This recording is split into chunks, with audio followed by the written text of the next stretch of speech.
میں ایک عرصے سے کہہ رہا ہوں کہ یہاں جمہوریت نہیں ہے، یہاں پر پارلیمنٹ کی اہمیت ختم ہو گئی ہے، لیکن اب کیا کرنا ہے؟ ہم تو کہتے ہیں کہ اس کا حل ہے، آج بھی ہے، کل بھی تھا، وہ ملک کا آئین ہے، آئین کے مطابق ملک کو چلاؤ، جمہوریت بھی ٹھیک ہو جائے گی، یہاں پر اللہ کی دین اور اس کے احکامات بھی قانون سازی شروع ہو جائے گی، اس کے مطابق عوام میں خود اعتمادی بھی آئے گی کہ اصل میں ہماری مرضی کی حکومتیں ہونی چاہیے، ہم پر جبراً کوئی حکومت مسلط نہ کی جائے۔ لیکن وہ دھاندلیوں کے ذریعے دھوکہ دیتے ہیں کہ جیسے واقعی یہ عوام کی حکومتیں ہیں، جبکہ یہ بھی انہی کی حکومتیں ہوتی ہیں اور پیچھے لگام انہی کے ہاتھ میں ہوا کرتے ہیں۔ تو اس حوالے سے عوام پریشان ہیں، عوام کی کوئی حکومت نہیں ہے۔ میں یہ سوچتا ہوں کہ پہلے یہ بتایا جائے کہ یہ کس کیپیسٹی میں انہوں نے یہ باتیں کی ہیں، وہ کابینہ کے ممبر ہیں، اگر ناکام ہو چکا ہے تو پھر یا تو اپنی حکومت سے کہیں کہ وہ مستعفی ہو جائے، یا پھر کم از کم خود مستعفی ہو کر میدان میں آ جائیں۔ نہیں، نوکری بھی اسی تنخواہ پہ کرنی ہے اور باتیں بڑی بڑی کرنی ہے۔ تو میں اب کیا کہہ سکتا ہوں، چھوٹے لوگوں کو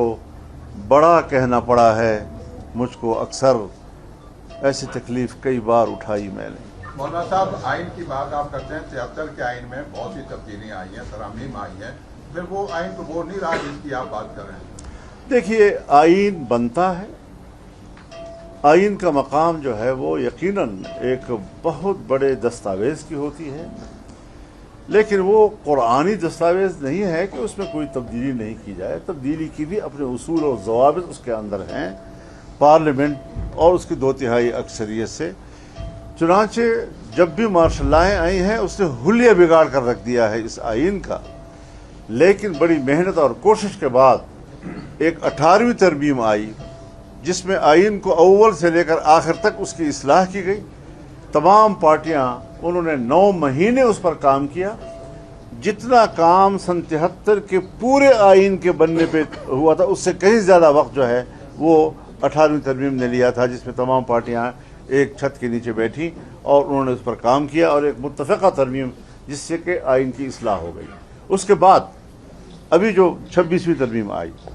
ہم نے ایک جمعیت علماء اسلام نے تنہا مذاکرات کیے حکومت کے ساتھ، اور 1 مہینے کے اندر ہم نے ان کو 34 شقوں سے دستبردار کیا اور ان کو ان کی مرضی کے مطابق آئین نہیں لانے دیا، اور اس میں پھر ہم نے کچھ اپنی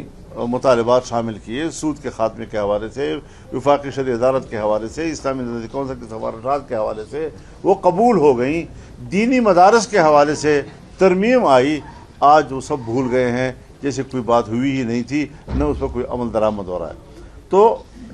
اس کے بعد 27ویں ترمیم آئی اور ابھی کہتے ہیں 28ویں، پتہ نہیں اس میں کیا کچھ لائیں گے۔ تو وہ جو کچھ انہوں نے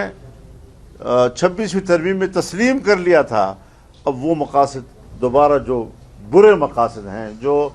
آئین کی روح کے منافی ہیں، جو 26ویں آئین ترمیم کی روح کے منافی ہے، وہ لا کر ملک کے آئین کا حلیہ بگاڑ رہے ہیں۔ لیکن ہم جنگ لڑیں گے، ہم اس پر جدوجہد جاری رکھیں گے۔ ہم کسی کو بھی اس بات کا حق نہیں دے سکتے کہ وہ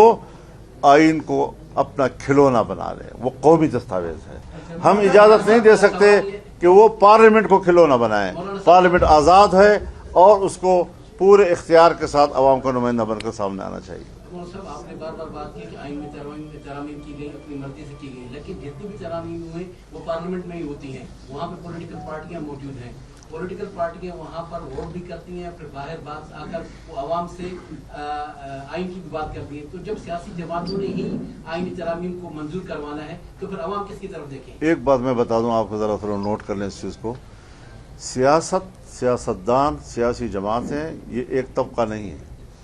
یہ آپس میں حریف ہیں، ایک دوسرے کے مد مقابل ہوتی ہیں۔ لہٰذا جب ہمارا سیاستدان کمپرومائز کرتا ہے اسٹیبلشمنٹ کے ساتھ اور کمپرومائز کر کے وہ پھر ان کی مرضی کے مطابق 5 سال گزارتا ہے، اس کا ملبہ تمام سیاستدانوں پہ نہ ڈالیے۔ مولانا صاحب، یہ بلوچستان گورنمنٹ میں آپ کی پارٹی تیسری بڑی پارٹی ہے، کیا حکومت کی تبدیلی یا حکومت میں شامل ہونے کے بارے میں کوئی آپ سوچ رہے ہیں؟ اس پر تو صوبائی جماعت نے ہی پھر سوچنا ہوتا ہے، کیونکہ ہم اس قسم کے معاملات پھر پہلے صوبے کے حوالے کرتے ہیں، لیکن اس وقت تک فیصلہ یہی ہے کہ ہم حکومت میں شامل نہیں ہو رہے۔ پاکستان نے آپ سے 2-3 دفعہ اسلام آباد میں ملاقات کی ہے، تو وہ کس حوالے سے ملاقات کی؟ اسی حوالے سے، لیکن ہماری جماعت ابھی اس نتیجے پر نہیں پہنچ سکی ہے کہ ہم شامل ہوں۔ مولانا صاحب بلوچستان کا ہمیشہ گلا رہا ہے کہ ان کی آواز بلند نہیں ہوتی، اب جب سینٹ یا قومی اسمبلی میں اسپیچ ہوتی ہے بلوچستان کے حوالے سے تو اس نمائندے کی اسپیچ جو ہے وہ سینسر کیا جاتا ہے، اس کی کیا وجوہات ہے؟ یہ تو آپ میری نمائندگی کر رہے ہیں، اس لیے کہ میری تقریر سنسر کی جا رہی ہے۔ بہت شکریہ آپ کا۔ مولانا صاحب اس جو ہے نظام اس وقت نافذ ہے، 2.5 سال میں آپ کی جماعت کیوں ایک مؤثر عوامی تحریک شروع نہیں کر پائی اس حکومت کے خلاف، اس رجیم کے خلاف؟ میرے خیال میں اس وقت بھی سب سے بڑی تحریک GUI کی ہے۔ جتنے ہم نے جلسے کیے ہیں، ملین مارچ کی صورت میں کیے ہیں، کوئٹہ میں کیا ہو، ہمیں پختونخوا میں کیا ہو، پنجاب بھی ہم نے پنجاب میں کیا ہے، ایک ایسے شہر میں کیا کہ جو نہ ضلعی ہیڈ کوارٹر ہے نہ تحصیل ہیڈ کوارٹر ہے، اور وہاں پر جو پبلک آئی تو وہ اب تک ہضم نہیں ہو رہی ان لوگوں سے۔ تو اس وقت بھی پبلک کی آواز GUI ہی ہے، اور سب سے بڑی اسٹریٹ پاور جو ہے وہ جمعیت علماء اسلام کو تسلیم کیا جا رہا ہے۔ صاحب یہ بتائیے گا مستقبل قریب میں کیا پاکستان میں بھارت میں جس طرح کاکروچ پارٹی نے کوئی تحریک چلائی، کیا آپ ایسی کوئی تحریک شروع ہوتے ہوئے دیکھتے ہیں جس کو نوجوان لیڈ کر رہے ہیں؟ دیکھیے، نوجوانوں کے اپنے جذبات ہوتے ہیں، لیکن سیاست میں ہمارے نوابزادہ نصر اللہ خان مرحوم فرمایا کرتے تھے کہ نئے چہرے یہ فلموں کی اصطلاح ہے، سیاست کی اصطلاح نہیں ہے۔ تو جہاں تک ہے نوجوانوں کا تعلق، جوانی میں جذبات غالب ہوتے ہیں اور بصیرت، تجربہ وہ ذرا کم ہوتا ہے۔ جو سیاست میں ایک لمبا عرصہ گزار کر بہت سے حالات سے گزر چکے ہوتے ہیں، تجربات سے، تو وہ جب پالیسیاں بناتے ہیں، وہ جب ایک آئیڈیا قوم کو دیتے ہیں، اس پہ زیادہ وزن ہوا کرتا ہے۔ تو ہمارا نوجوان کو بھی یہ سوچنا چاہیے کہ ان کے جذبات کا احترام، وہ ہمارے آنے والے مستقبل ہیں، اور ہم اپنے مستقبل کو روشن دیکھنا چاہتے ہیں۔ تو ایک ایسا نوجوان کہ جس کے مستقبل وہ میرا مستقبل ہوگا، میں اپنے مستقبل کو ایک اچھا مستقبل بنانا چاہوں گا، اس کو روشن بنانا چاہوں گا، تو مجھے اس سے امیدیں وابستہ ہیں، اور میں چاہوں گا کہ ان کی جو جذبات ہیں وہ ضائع نہ ہوں، اور وہ جذبات کے رو میں بہہ کر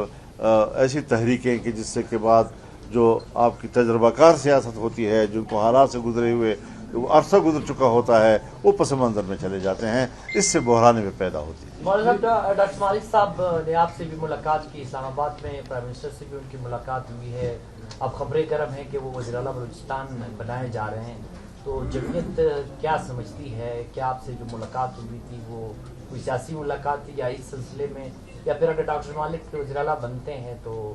جمعیت کیا ساتھ دے گی ان کا؟ حضرت وہ ضرور تشریف لائے تھے، اور ہمارے لیے قابل احترام ہیں، ہمارے بھائیوں کی طرح ہیں، پہلے بھی وزیر اعلیٰ رہے ہیں، لیکن اس وقت یہ بات کہ کیا وہ وزیر اعلیٰ بن رہے ہیں یا نہیں، اس کا مجھے کوئی علم نہیں ہے۔